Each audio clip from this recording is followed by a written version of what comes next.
Hi, my name is Tommy Kelly.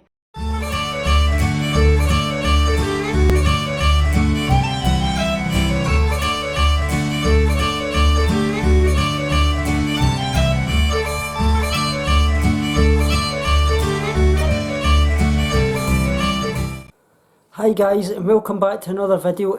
Today, as you can well remember, it's ED issues series that I'm doing, and today is actually a request from one of the subscribers. It's about orthorexia. Try and bear with me because I'm still quite full of the flu, but I'll try and get through this. I've written a lot of things down here, basically in my knowledge and orthorexia, and obviously the symptoms and things like that. So like I say, orthorexia is obviously a term known for a condition that includes symptoms of excessive behaviour, obviously in the pursuit of a healthy diet. So it's basically, you're basically thinking you're trying to eat healthily, but you're actually getting into a disordered behaviour. Orthorexia sufferers often display signs and symptoms of anxiety disorders that frequently occur with obviously anorexia nervosa and obviously eating disorders.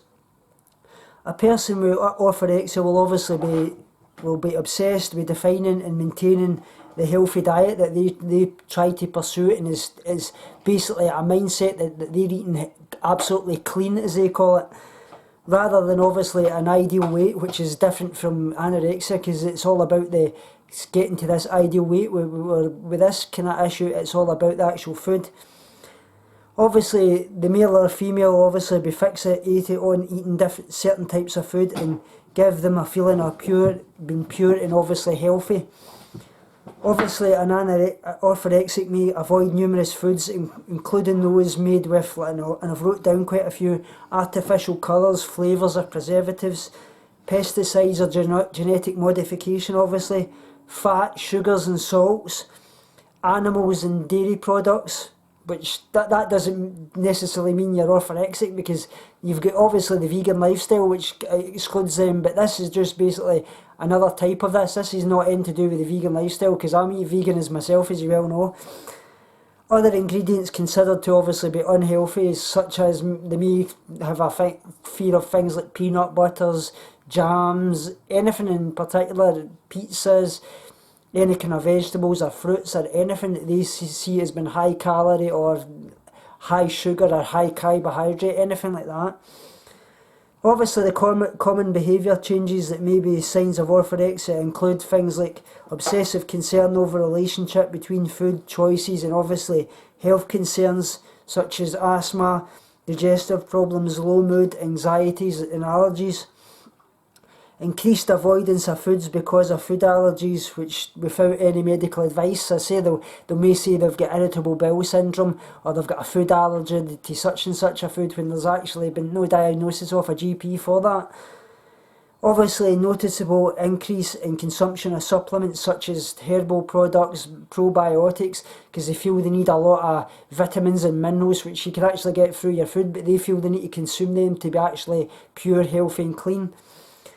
Drastic reduction in opinions or accepted food choices, such as they may eventually consume fewer than maybe 10 different foods. So say they may eat only things like potatoes, certain types of vegetables, they may eat things like only apples, fruits, very little, anything with very little fat in it, so everything has to be very low fat. So like I say, they'll virtually limit themselves to the foods that they know that they can deem as being healthy, and they'll stick to them rigidly and not go out that mindset. Or obviously irrational concern over food preparation techniques, obviously such as washing food or sterilising our food utensils.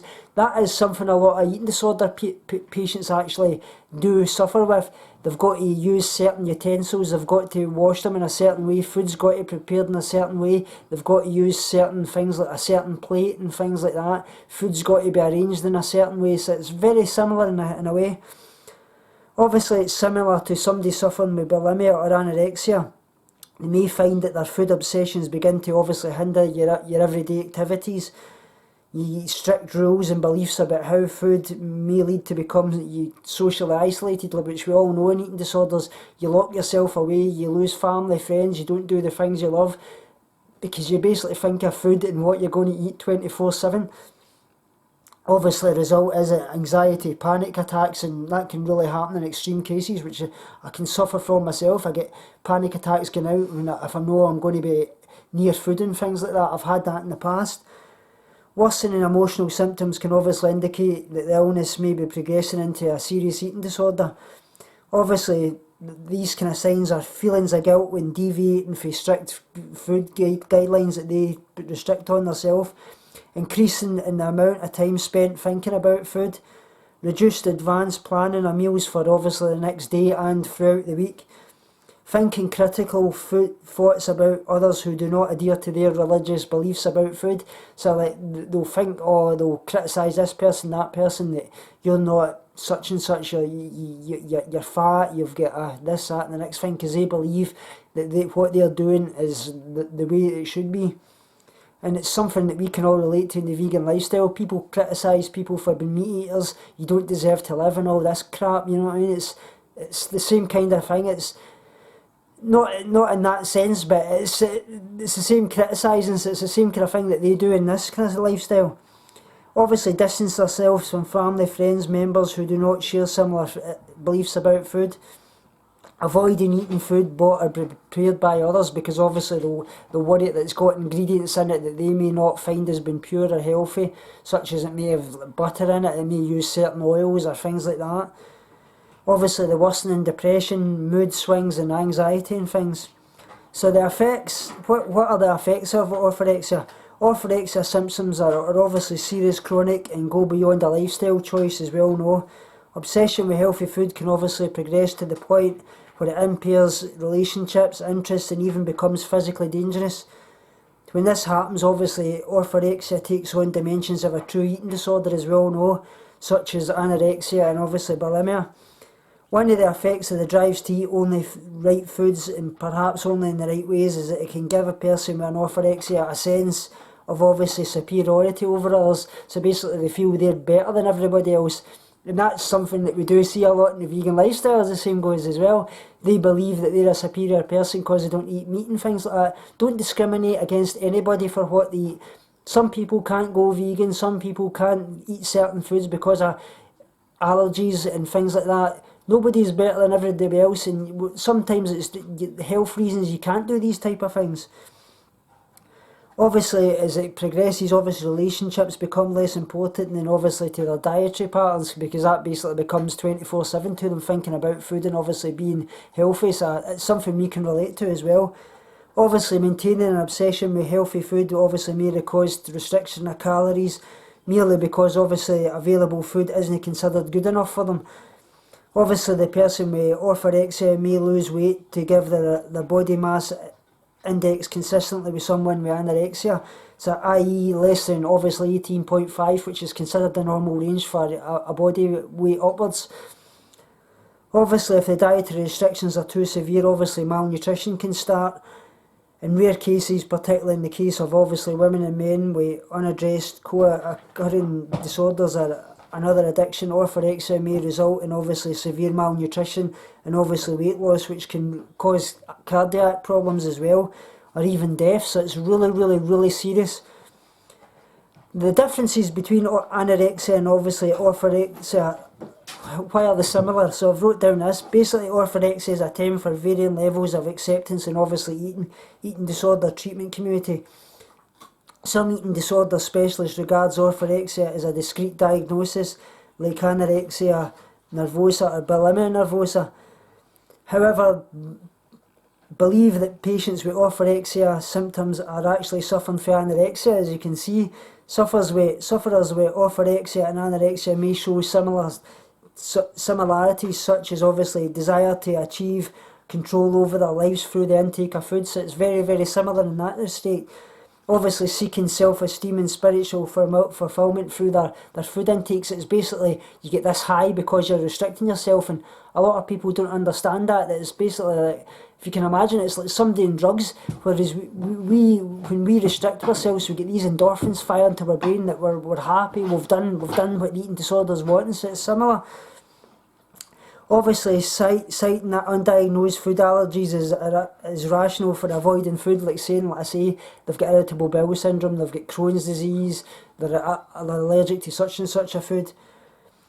Co-occurring disorders such as OCD or compulsive personality disorder, so like I say, it's a compulsive type of behaviour, as you well know, because it's basically, this is something you're stuck on 24/7, so it's very similar in that respect. Obviously, rituals about food may result in obviously socialisation, like I say. Basically, how are orthorexia and anorexia nervosa are different. Like I say, obsession with weight is one of the primary signs of anorexia and bulimia and other eating disorders, as you well know. But it's not a symptom of orthorexia. Instead, obviously, the object of the orthorexic's obsession is with the health implications of their dietary choices. So basically, they're not going out to actually lose weight at most points or fixate on their body. They're basically thinking that they want to be 100% pure and achieve this perfect body, whether that be buff or whatever. But it's not really always in the terms of losing weight, but it can be in certain cases.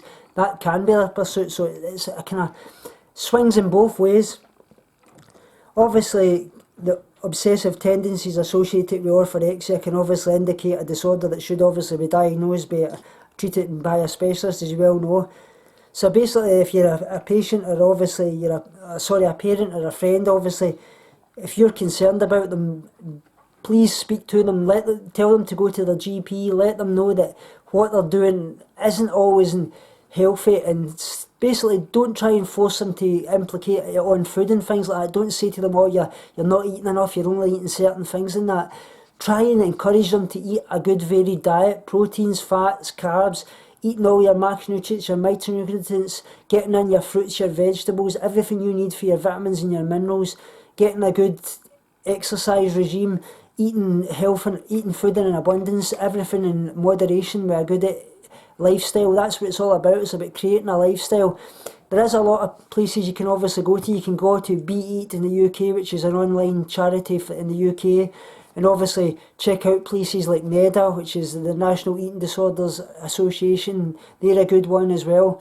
You'll find these all online. So I hope this was really, really worthy, and it was a good enough video for you, and it gives you kind of insight into the orthorexic mindset. And remember, next video I'll actually be doing some, obviously, any recommendations at all, but I'm thinking about doing probably one on how kind of meal planning for eating disorder recovery and things like that, if that would be something you're interested in. But if anything else that you want covered, let me know, and I'll certainly do that for next week. And remember, binge on life, purge negativity and starve guilty feelings. Remember guys, binge on life, purge negativity and starve guilty feelings. Speak to you all soon and love you so much.